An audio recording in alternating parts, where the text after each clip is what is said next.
You're watching NETRUSH Report, where passion meets power on the court. We uncover the untold stories, the emotional battles, and the raw grit behind tennis' biggest moments. From viral wins to breaking points, we've got it all. Hit that subscribe button, and let's dive into Coco Gauff's comeback that left even tennis legends speechless. Brick. It was a packed Friday night at IGA Stadium in Montreal. Fans buzzed with energy. The Canadian Open 2025 was in full swing, and Coco Gauff, America's rising superstar, was stepping into her third-round battle. But no one expected what came next. Her opponent? Ekaterina Alexandrova, fierce, experienced, and unshaken by the moment. The opening set? Brutal. Coco was down. The rhythm? Off. The mistakes? Piling. But what separates the good from the great is how they rise when the spotlight burns. Stats from set 1. Gauff had 4 double faults. Only 41% of first serves in. Unforced errors, 17. The scoreboard read, 4-6. Commentators whispered, "She's in trouble." Just when fans began preparing for heartbreak, something shifted. Gauff walked to her bench after set 1. She stared down at the court. No tears. No fear. Just resolve. In the second set, her entire game changed. Serve percentage climbed to 68%. Net points won, 83%. Break points saved, 4 of 5. The crowd could feel it. Momentum was shifting. She fought. She clawed. And finally, she cracked Alexandrova's wall. Set 2 score, 6-3. We were headed to a decider. As Coco's comeback caught fire, Twitter exploded. But one tweet silenced the noise. She never gives up. That's what makes her dangerous. That's why she's got a Grand Slam future. Hashtag Coco Gauff, hashtag Canadian Open. Stubbs isn't just any commentator. She coached Serena Williams during her final US Open run. She's trained champions. She's studied mental resilience. And she saw something few others did. Gauff's fighting spirit reminds me of early Serena, Stubbs later said in an ESPN segment. Not perfect technique, not always clean matches. But the belief? Unshakable. You're watching Every Life Inspires, where we dive deep into the stories that shock the world, move our hearts, and remind us what it means to live fully, love deeply, and leave a legacy. If you're new here, hit that subscribe button and join our journey. Because every life truly does inspire. For over 4 decades, Terry Gene Bollea, known to the world as Hulk Hogan, wasn't just a wrestler. He was a movement. The red and yellow. The flex. The leg drop. The music. The energy. From WrestleMania I to NWO, from Hollywood to reality shows, Hogan wasn't just a man, he was a myth. But behind every myth is a human story, one of pain, perseverance, reinvention, and in Hulk Hogan's case, unrelenting spirit. 2 days ago, Hulk Hogan was smiling in Clearwater Beach, Florida. He was seen taking selfies with fans, walking briskly with his signature bandana, and even posted on Instagram promoting a gym collab. There were no signs of fatigue. No visible health emergencies. Which is why, when the news broke this morning, it shocked the world. WWE legend Hulk Hogan has passed away. What exactly happened in those 48 hours?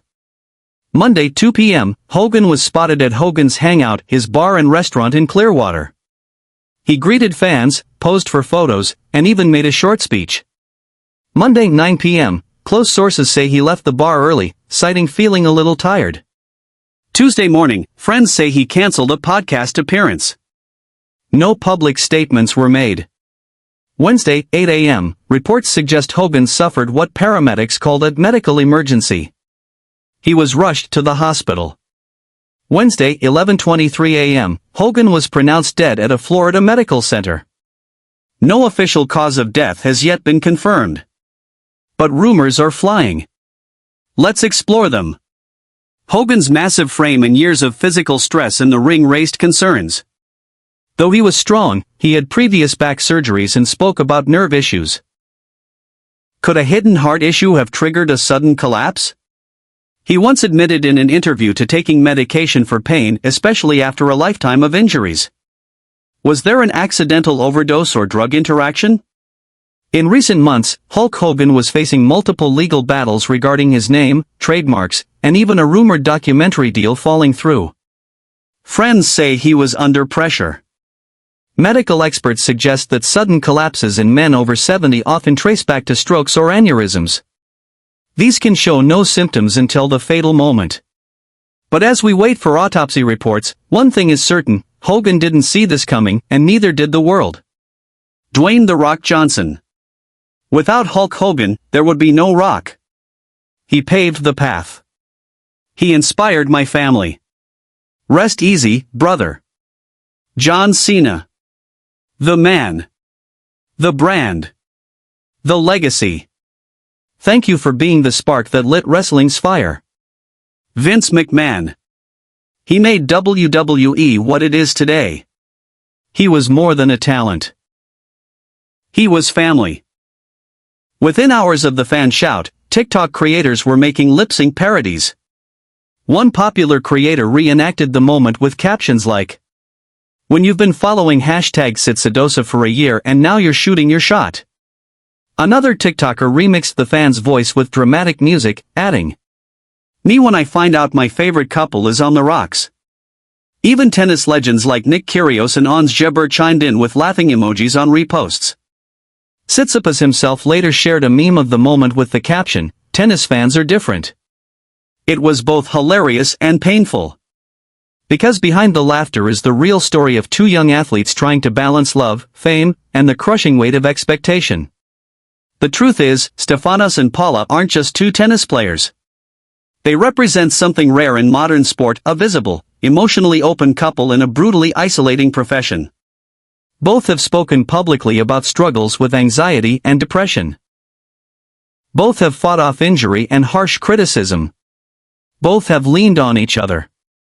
So when that partnership began to crack, fans felt it personally. They weren't just watching a breakup, they were watching the potential unraveling of a support system. This is why a single shout from a fan hit so deeply. Because it acknowledged what many were thinking: Tsitsipas might be single again. And that moment, however funny, brought a little heartbreak with it. Now, the question becomes, can Tsitsipas refocus? In his post-match interviews, he emphasized his desire to win a Masters 1000 title this year and make a deep run at the US Open. With Novak Djokovic slowing down and Carlos Alcaraz dealing with minor injuries, there's an opening at the top. Tsitsipas knows that. But he also knows that focus is everything. And let's be honest, nothing drains focus like emotional chaos. Sources close to his team say he's been training harder than ever, leaning into meditation, and staying away from media. But that might be too little, too late. Because as long as fans keep bringing up Badosa or asking to date him, the noise won't stop. And Badosa? Paula Badosa, meanwhile, is recovering from her lingering back injury. She recently posted a training video with the caption, "Stronger every day." But fans weren't looking at her serve motion. They were scanning for any signs. Was Tsitsipas in the background? Was she listening to a sad song? Was there a necklace he gave her? Nothing. Clean slate. The kind of reset that feels intentional. And maybe necessary. Final thoughts. So, what do we make of all this?